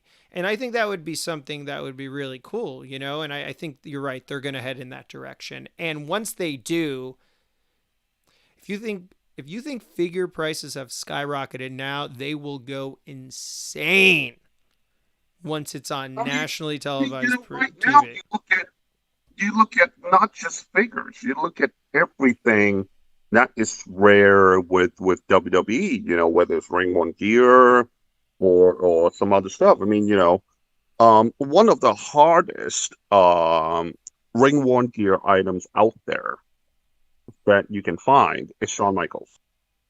Okay. I only have one knee pad. And the producer from this show has already contacted me about it. And I only got one knee pad. I'm not talking about both knee pads. I don't even have to type. Yeah. But they already like, hey, you know what? Maybe we'll be interested to see if you want to bring that up to the show. I'm like, I only got one knee pad, man. Come on. Yeah. So for something like that is rare. And it's not just ring one gear they're looking for. Like I said, they're looking for some other memorabilia as well. I'm pretty sure of it. That's awesome. So it's the matter of what they will be interested in. At this point in time, I really can't tell what they're truly interested in. Yeah. But you never know. I mean, they may probably be interested in my Jack's Unmatched Fury Kane original prototype that is fully painted and unreleased. Who knows? I mean, I have a Jerry Lawler prototype from the Jack's Toy Fair with Jim Ross, along with the announcer table, full set. Yeah. These are some really rare stuff because they were toy fair display. Yep. And God knows if they suddenly go, hey, you know what? I want to take these as well. And that's when we talk about turkey. Of course. Well, so that's just it. I honestly, I can say you never know. Whether it's figures or ring one gear. Hey, they need it for this episode. They may probably just want them. Yeah, and they're gonna do it. And like I said, there's so much they can do, right? You can again have it focused on ring worn memorabilia, props, etc. You can even go above and beyond and do certain things on merch and figures and whatnot. So I think it's fun to see where this is headed. That's what I wanted to say. Judy, right, who was on the first show, Yeah. first episode. He's on again for the Booker T episode. Yeah. So, they probably will film a couple of these collectors more than once. Yeah, because I know for they're one extensive collections, right? I mean, they have extensive collections. I know for one thing is that they have done quite a lot of stuff with different collectors, but quite a few of them did not make it to the show when it was aired. So they have actually bought more than what they have shown, basically. As far as I know. They could use it for footage in other episodes and everything. So I mean, even though they didn't make it to the first season, who knows? The sky's the limit, and this, I feel, could go on for 2, 3, 4, 5, 6. Who knows? It could be endless, to be honest with you, depending on how the ratings go. But it seems like it's a hit show. I like it. I think you like it. Down the last week. The rating was down last week. Oh, with the Jerry Lawler episode. Okay. Yeah, I didn't look at the ratings, but yeah, I was checking on the ratings, and the Taker episode was okay. The first episode was okay, and I think the Jerry Lawler episode actually went down by, was it 200,000? Okay. Right? Yeah, so it went down pretty big. We'll see how they do with the Booker T show. Though. With the Booker, yeah, I mean, less known talent, I guess, less interest, but who knows? We'll see what happens.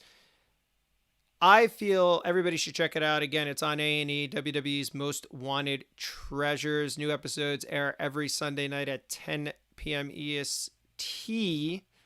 And I believe you can just get the new episodes the day that it's supposed to air, obviously on ane.com and whatever other services you have streaming online, blah, blah, blah, blah. We really think it's fun. We really think it should be talked about more in the collecting communities. I really love your stories, Sean. I love your perspective. I love your insight on you being a memorabilia collector. I'm more focused on memorabilia as it relates to shirts, merch, action figures. I've never dabbled in that category. So thanks so much for coming on. You should, man. Oh, stop. That's all I need. No, stop. The funniest thing when you were talking about Daniel Bryan, if I were to do something, I'd love to have Daniel Bryan's the Planet Champion heel run gear that was darker in that kind of green look he had, the dark black or dark brown with the green. I would love to acquire something like that just personally because, again, I do have my professional life. I do focus in organic sales and whatnot of food, and it would just tie in really perfectly. I do have the Replica Eco title as well, just because, again, it's just, even in my life, I practice more, I'm more conservative as far as the environmentalism is concerned and whatnot. I love the environmentalist stuff and organic foods and all that stuff. So when you were talking about that, reaching out to him, I was thinking about that, and I'm like, man, and he is another wrestler of the modern era that's bigger than life. He is going, his legacy has been cemented, and he will go on forever in the memory of everyone. Like AJ, him, Orton, all these big guys. Yeah, that is one. I was getting a little itchy when you were talking about that, and I was like, interesting. But I can't do it. Sean. There's one gear from Daniel Bryan that I do want, like big time. And it's the one when he beat Triple H and Batista at WrestleMania. That particular gear is something that I want. Because, I'll be straight and honest. Think about it. Daniel Bryan, AJ Styles, probably the two best wrestlers or technician in our current era. Yep. Straight up. And, to own the piece that he's won the WWE title along with the one with AJ, that would be like, okay. That would be like the 90s when you owned the Bret Hart gear when he beat Ric Flair for the WWE title. You know, it will be the same thing. Yep. So to me, that's like a one piece that I'm heavily hunting on. Yeah, and see, that's funny that you mentioned that because yeah, you're a moment guy, and that's a great moment. But for me, it's more about, I think, how I gravitate. So again, I would be more into that heel run of his just because I thought it was epic, and the stuff he did with AJ as a heel was completely epic. Yeah. And it was just fantastic. So I don't know, if you ever get in touch with him, let me know, and don't forget about that, Sean. If there's a way you get, because he can have a 2-for-1 deal here, I would, and I think personally his heel stuff is going to be that kind of stuff though. Yeah, but his heel stuff is going to be less in demand too, I think, for him personally. But that's just my take. No, you never know, man. I mean, you can be dead wrong. I'm serious. I could be. But yeah, because I'll be straight and honest. You know, the AJ Styles gear that I got were somewhere around, you know, depending whether they're full or not. Some of them are up to $3,000. Jeez, yeah. And some of them slightly less because they're not complete gear. But the ones that are more complete, they are much higher. There you go. Well, you know, we'll see what happens, and we'll go from there. So I just want to thank everybody for tuning in this week. Obviously, have a happy Mother's Day. The day is not over for us. Everybody else abroad and whatnot, hope you all had a happy Mother's Day. Sean, thank you so much for coming on the Squared Circle Action Figure Podcast Uncensored here on YouTube. Where can we find you? And, yeah, tell our listeners how to get in touch with you if they want to talk to you and see your content. Feel free to go to KWK, Kayfabe Wrestling Collector with the K on Facebook, or KWK_Sean, SHAWN on Instagram. Awesome.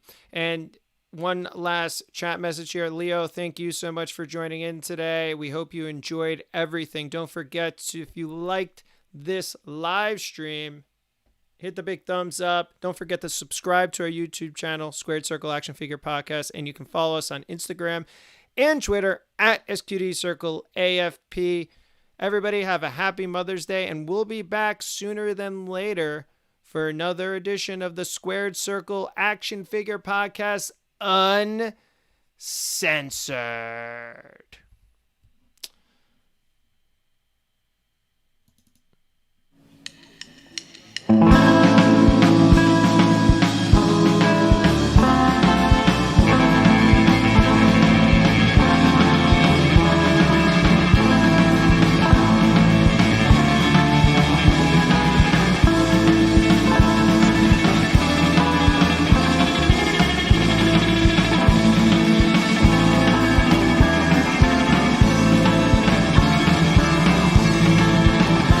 Okay.